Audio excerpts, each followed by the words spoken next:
We live just south of Oklahoma City. Technically, it's a whole different city, but with the urban sprawl, you can't tell where one leaves off and the other begins. So we have a lot of traffic zipping around here. Look, I tell him as he drips egg down the front of himself, this is a pretty busy intersection. How about I give you a ride to wherever you're going so some big rig doesn't barrel down and flatten you like a squirrel? He looks me over, sizing me up just like a squirrel might actually do right before deciding to scamper off into his lair. But I'm a trustworthy-looking guy. I have no style either, just a pair of reasonably old jeans, beat-up sneakers, and a green long-sleeve t-shirt that says Olay on the front. My brown hair's too short to need much combing, and I have a little gap between my two front teeth, which gives me a friendly, good-hearted look, or so I'm told. The point is, I'm a long way from scary. So the kid takes a chance and hops into the passenger side of my Mitsubishi Lancer. I've had it for about a year. It's silver with a black interior. Not new or anything, but pretty awesome in a basic kind of way. My name's Sutter Keely, I say. What's yours? Walter, he says around a mouthful of burrito. Walter. That's good. I've never known a little kid named Walter. It seems like an old man's name. But I guess you have to start somewhere. Now, Walter, I say, the first thing I want you to know is you shouldn't really take rides from strangers.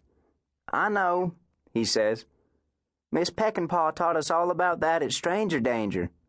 That's good, I say. You should keep that in mind in the future. And he goes, yeah, but how do you know who's a stranger? That cracks me up. How do you know who's a stranger? That's a kid for you. He can't comprehend that people might be dangerous just because you haven't met them yet. He's probably got all sorts of sinister ideas about what a stranger is. A black slouchy hat and raincoat, a scar on the cheek, long fingernails, shark teeth. But think about it. When you're 6 years old, you haven't met all that many people. It would be pretty mind-boggling to go around suspicious of 99% of the populace. So I start to explain the stranger thing to him, but his attention span isn't all that long, and he gets sidetracked watching me pour whiskey into my big 7-Up. What's that? He asks. I tell him it's Seagram's VO. So then he wants to know why I'm pouring it in my drink. I look at him, and he has this authentic interest in his big round eyes. He really wants to know. What am I going to do? Lie to him? So I go, well, I like it. It's smooth. It has kind of a smoky flavor.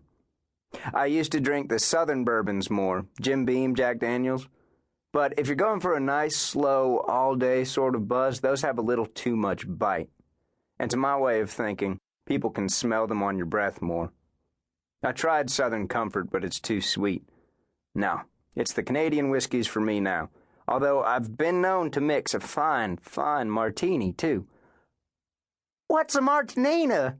He says, and I can see it's time to head off the questions before I end up spending the whole morning putting this kid through bartender school. I mean, he's a good kid, but my girlfriend is waiting on me, and she's not the most patient person in the world. Look, I say, I've got to be moving along, so where are you headed? He finishes chewing the last of the burrito, swallows, and says, Florida. Now, I can't give you mileage off the top of my head, but we're in Oklahoma, so Florida is a good 5 states away, at least.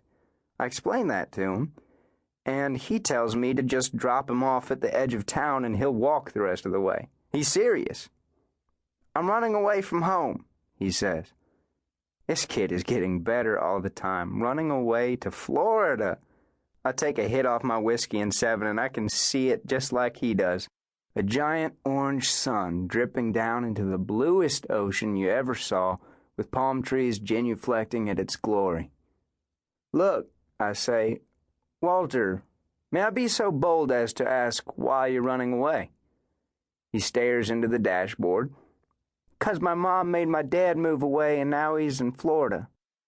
I'm like, oh, shit. I can sympathize, little dude. Same thing happened to me when I was a kid, too. What did you do? I was pissed, I guess. My mom wouldn't tell me where my dad moved to. I didn't run away, but I think it was around that time that I set the tree in the backyard on fire. I'm not sure why.